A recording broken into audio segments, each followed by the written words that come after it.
جام پر جام پینے سے کیا فائدہ، صبح تک یہ تو ساری اتر جائے گی، صبح تک یہ تو ساری اتر جائے گی تیری نظروں سے۔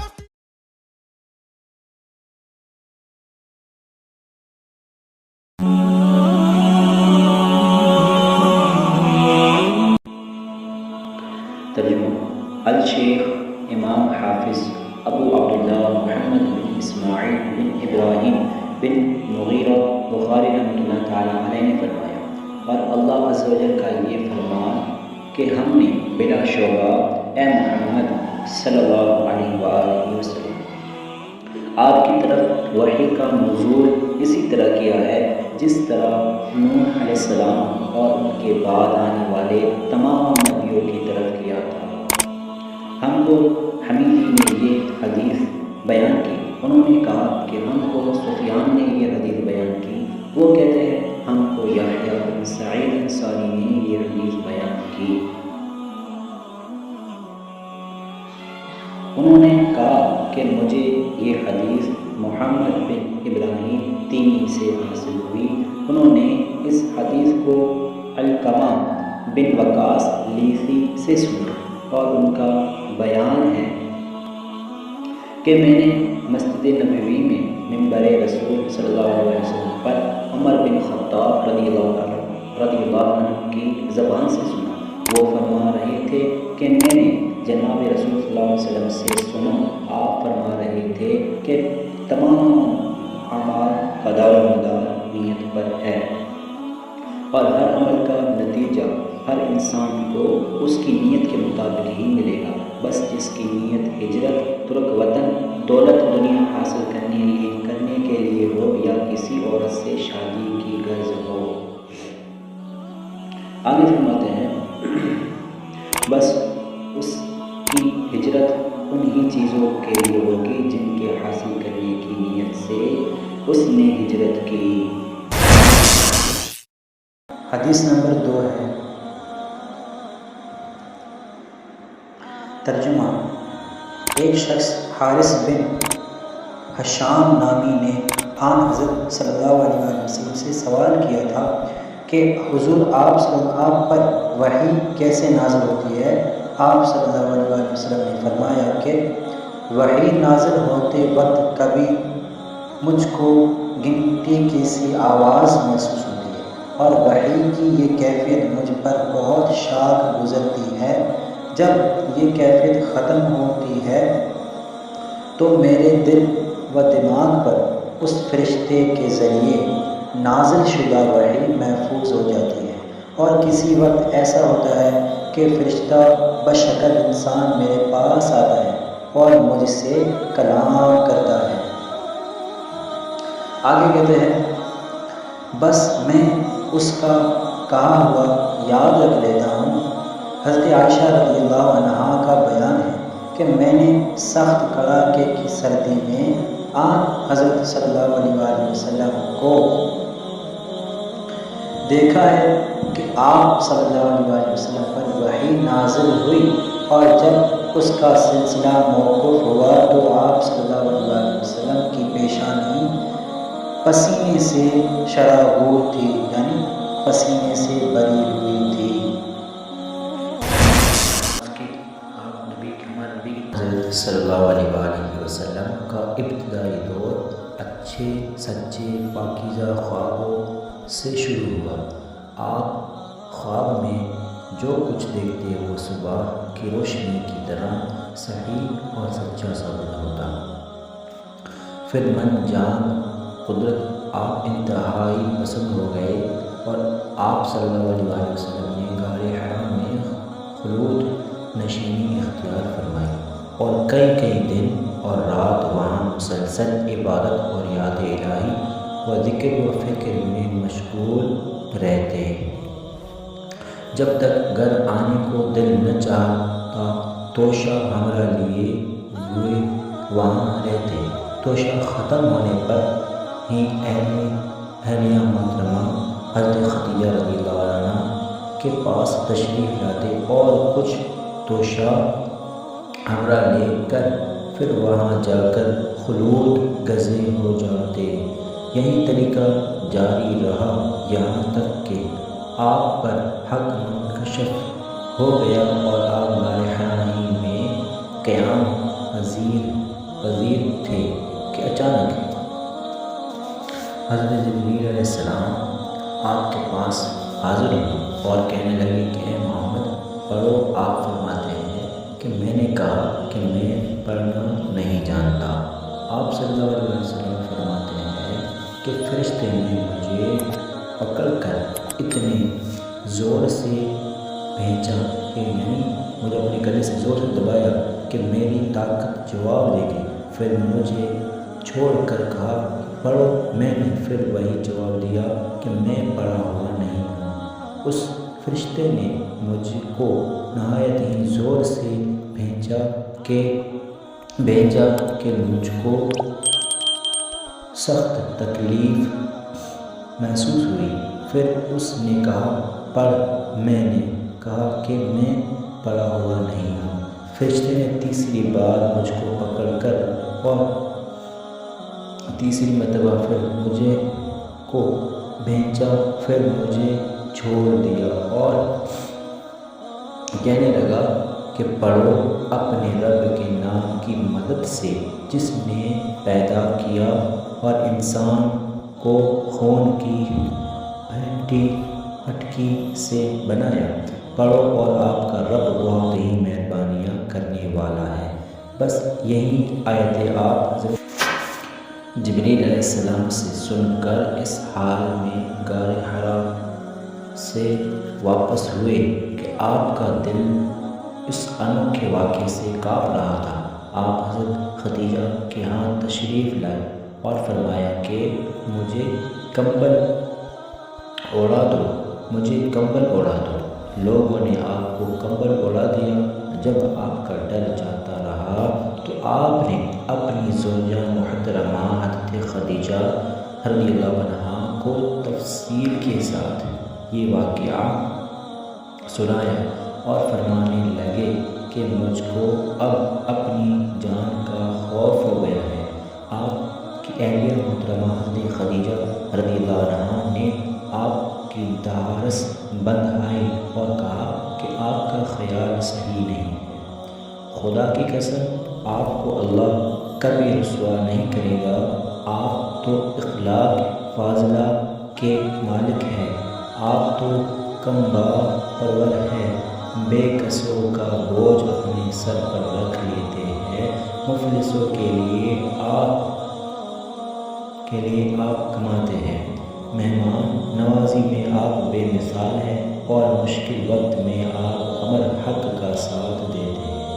ایسے اوصاف حسنہ والا انسان یوں بے وقت لذت و خواری کی موت نہیں پا سکتا۔ پھر مزید تسلی کے لیے حضرت خدیجہ رضی اللہ عنہا آپ صلی اللہ علیہ وسلم کو ورقہ بن نوفل کے پاس لے گئے جو ان کے چچا زاد بھائی تھے اور زمانہ جاہلیت میں نصرانی مذہب اختیار کر چکے تھے اور عبرانی زبان کے کاتب تھے۔ چنانچہ انجیل کو بھی حسب منشائی خداوندی عبرانی زبان میں لکھا کرتے تھے۔ انجیل سریانی زبان میں نازل ہوئی تھی، پھر اس کا ترجمہ عبرانی زبان میں ہوا۔ ورقہ اسی کو لکھتے تھے۔ وہ بہت بوڑھے ہو گئے تھے، یہاں تک کہ ان کی بینائی بھی رخصت ہو چکی تھی۔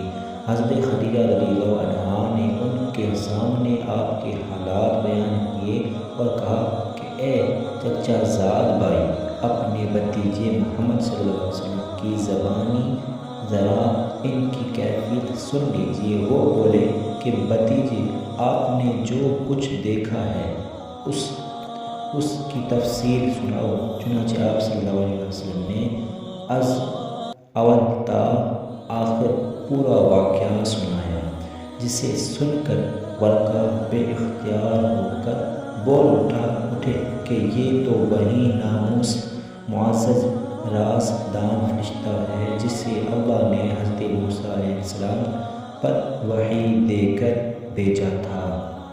کاش میں آپ کے اس عہد نبوت کے شروع ہونے پر جوان عمر ہوتا، کاش میں اس وقت تک زندہ رہتا جب کہ آپ کی قوم آپ کو اس شہر سے نکال دے گی۔ رسول کریم صلی اللہ علیہ وسلم نے یہ سن کر تعجب سے پوچھا کہ کیا وہ لوگ مجھ کو نکال دیں گے؟ حالانکہ میں تو ان میں صادق و امین و مقبول ہوں۔ ورقہ بولا، ہاں یہ سب کچھ سچ ہے، مگر جو شخص بھی آپ کی طرح امر حق لے کر آیا لوگ اس کے دشمن ہی ہو گئے ہیں۔ اگر مجھے آپ کی نبوت کا وہ زمانہ مل جائے تو میں آپ کی پوری مدد کروں گا۔ مگر ورقہ کچھ دنوں کے بعد انتقال کر گئے، پھر کچھ عرصہ تک وحی کی آمد موقوف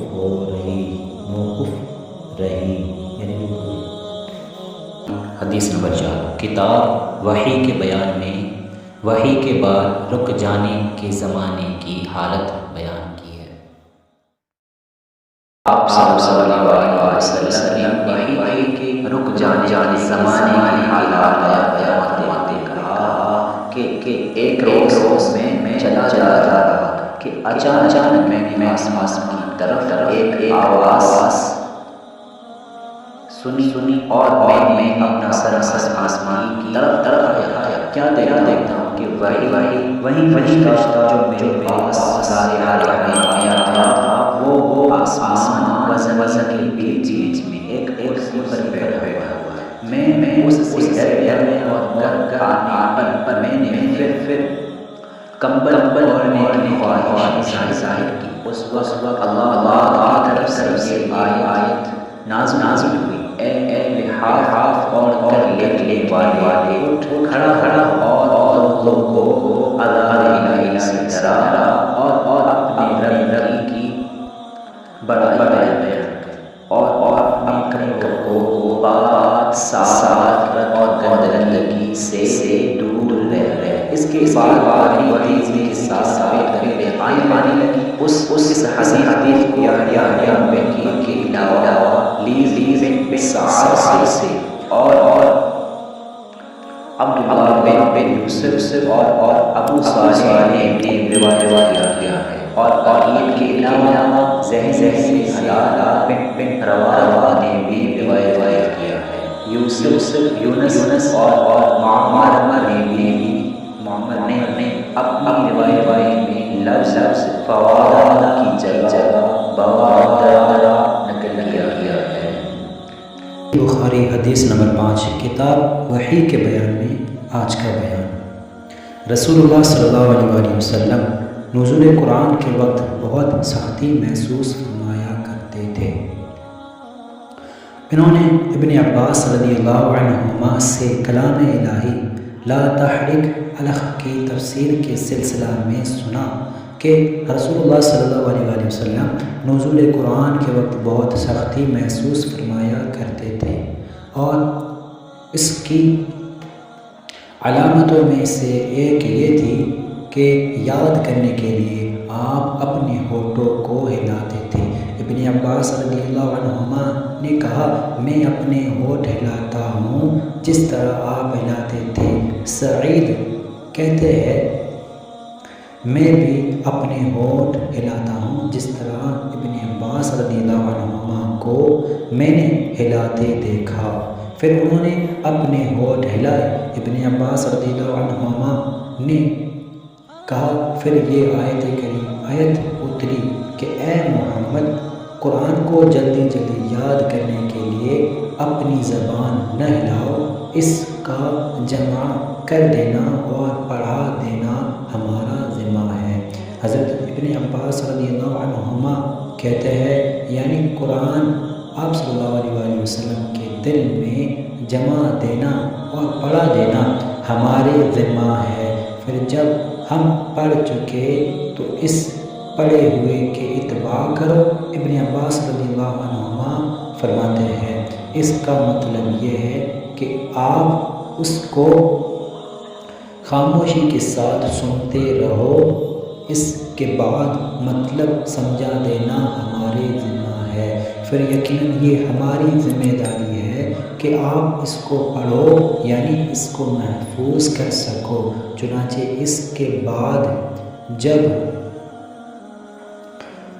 آپ کے پاس حضرت جبریل علیہ السلام وحی لے کر آتے تو آپ توجہ سے سنتے، جب وہ چلے جاتے تو رسول اللہ صلی اللہ علیہ وآلہ وسلم اس وحی کو اسی طرح پڑھتے جس طرح حضرت جبریل علیہ السلام نے اسے پڑھایا تھا۔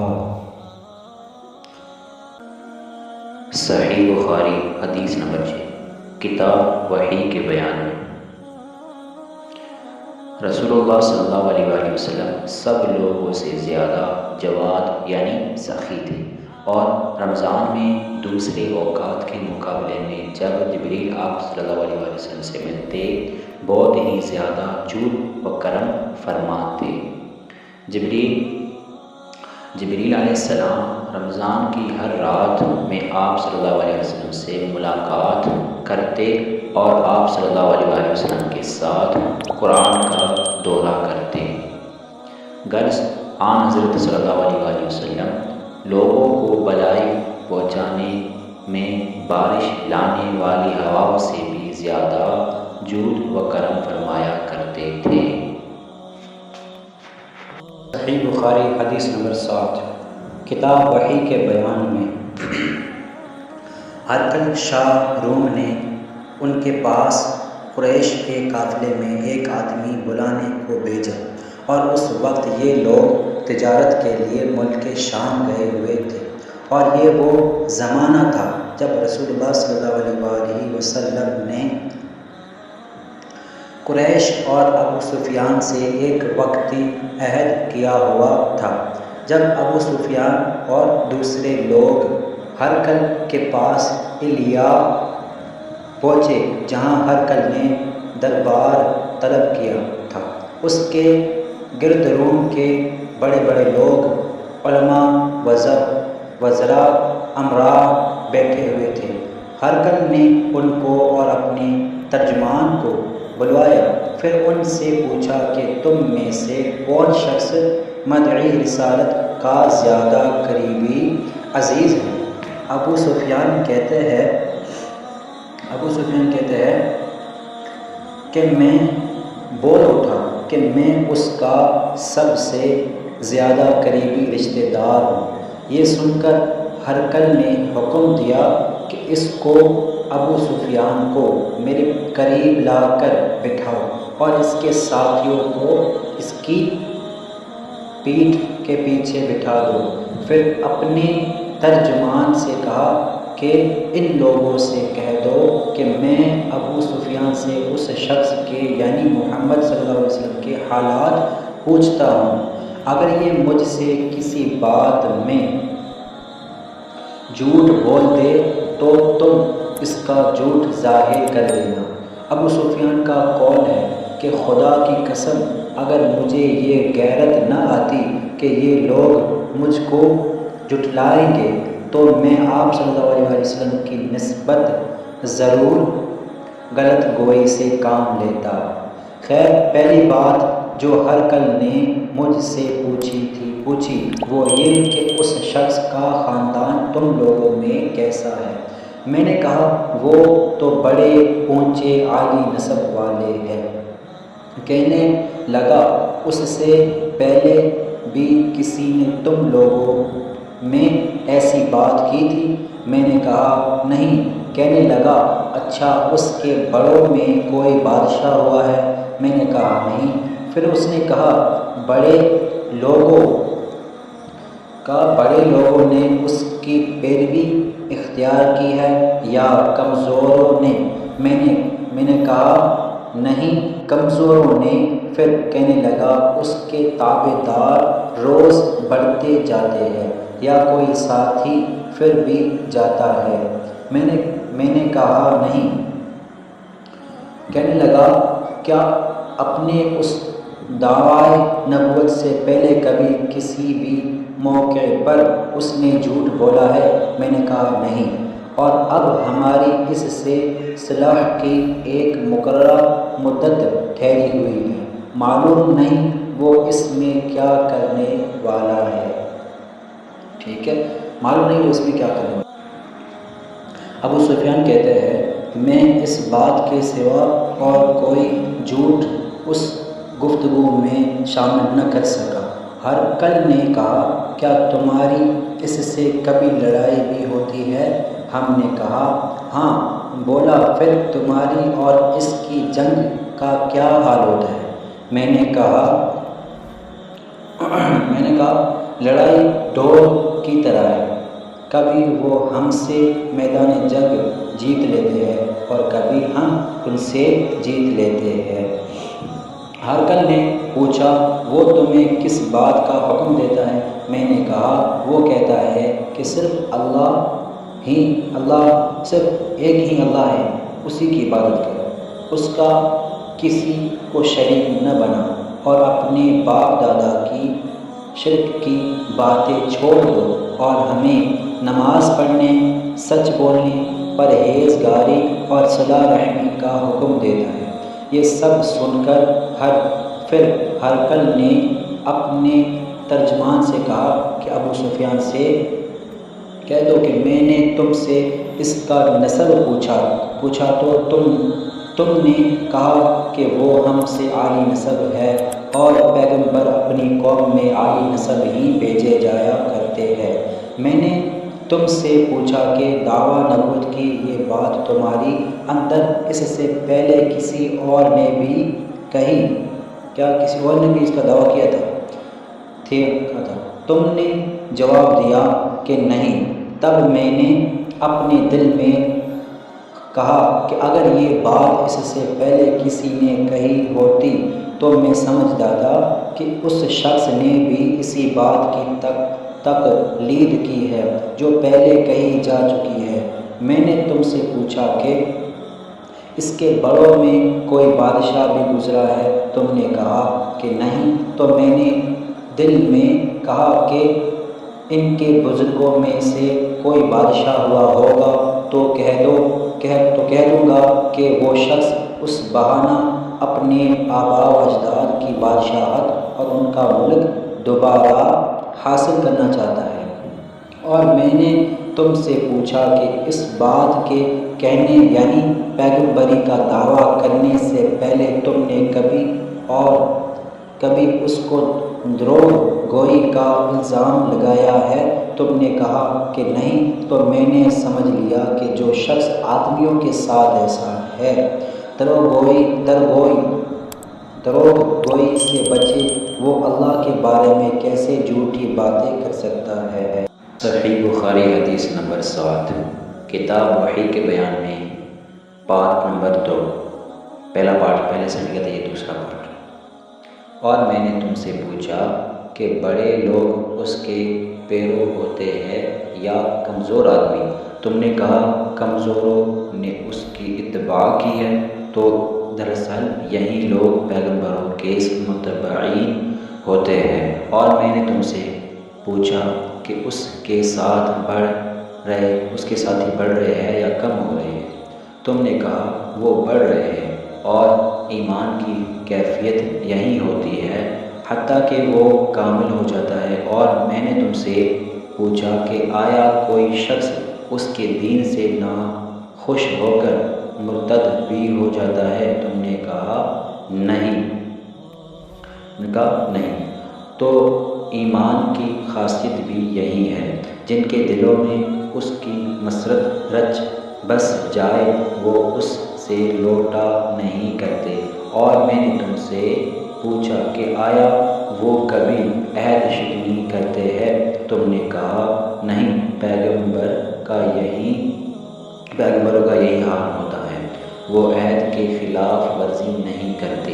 اور میں نے تم سے کہا کہ وہ تم سے کس چیز کے لیے کہتے ہیں؟ تم نے کہا کہ وہ ہمیں حکم دیتے ہیں کہ اللہ کی عبادت کرو اور اس کے ساتھ کسی کو شریک نہ ٹھہراؤ، اور تمہیں بتوں کی پرستش سے روکتے ہیں، سچ بولنے اور پرہیزگاری کا حکم دیتے ہیں۔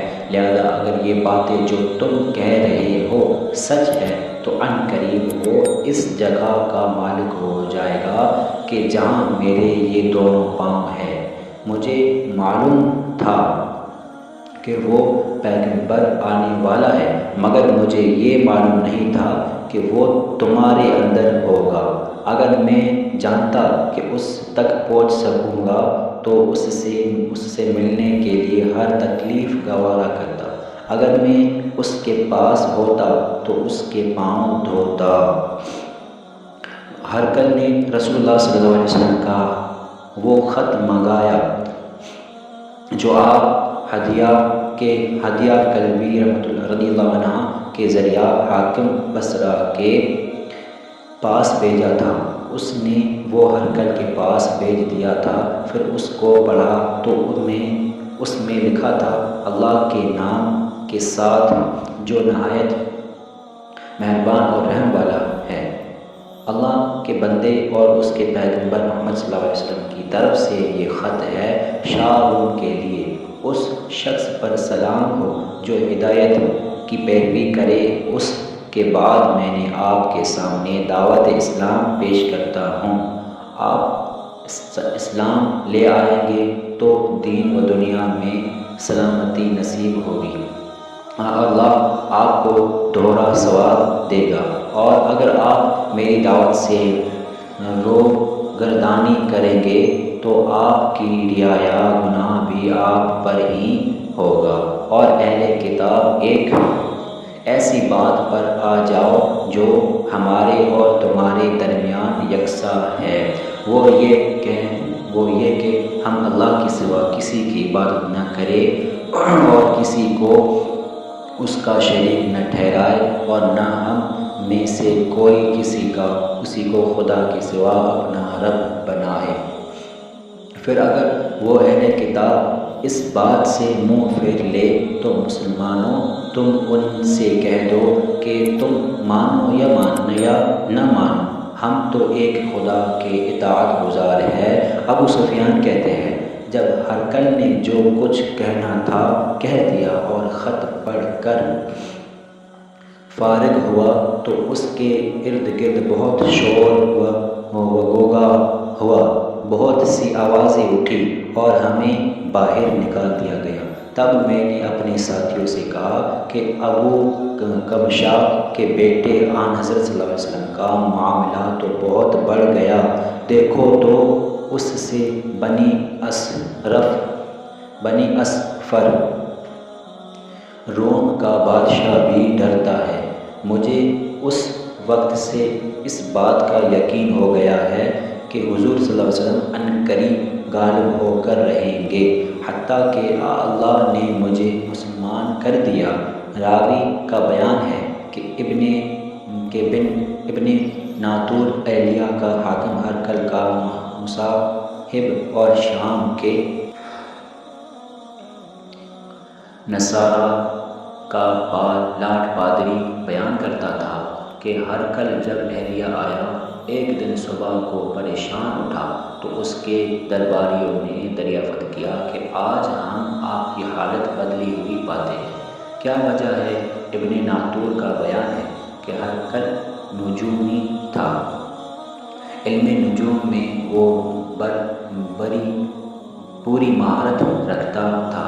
اس نے اپنے ہمنشینیوں کو بتایا کہ میں نے آج رات ستاروں پر نظر ڈالی تو دیکھا کہ ختنہ کرنے والوں کا بادشاہ ہمارے ملک پر غالب آ گیا ہے۔ بلا اس زمانے میں کون لوگ ختنہ کرتے ہیں؟ انہوں نے کہا یہود کے سوا کوئی ختنہ نہیں کرتا، سو ان کی وجہ سے پریشان نہ ہو۔ سلطنت کے تمام شہروں میں یہ حکم لکھ بھیجے کہ وہاں جتنے یہودی ہو سب قتل کر دیے جائیں۔ وہ لوگ انہیں باتوں میں مشغول تھے کہ ہرقل کے پاس ایک آدمی لایا گیا جسے شاہ غسان نے بھیجا تھا۔ اس نے رسول اللہ صلی اللہ علیہ وسلم کے حالات بیان کیے۔ جب ہرقل نے سارے حالات بیانات سن لیے تو کہا کہ جا کر دیکھو وہ ختنہ کیے ہوئے ہے یا نہیں۔ انہوں نے اسے دیکھا تو بتلایا کہ وہ ختنہ کیا ہوا ہے۔ ہرقل نے جب اس شخص سے عرب کے بارے میں پوچھا تو اس نے بتلایا کہ وہ ختنہ کرتے ہیں۔ تب ہرقل نے کہا کہ یہی محمد صلی اللہ علیہ وسلم اس امت کے بادشاہ ہے جو پیدا ہو چکی ہے۔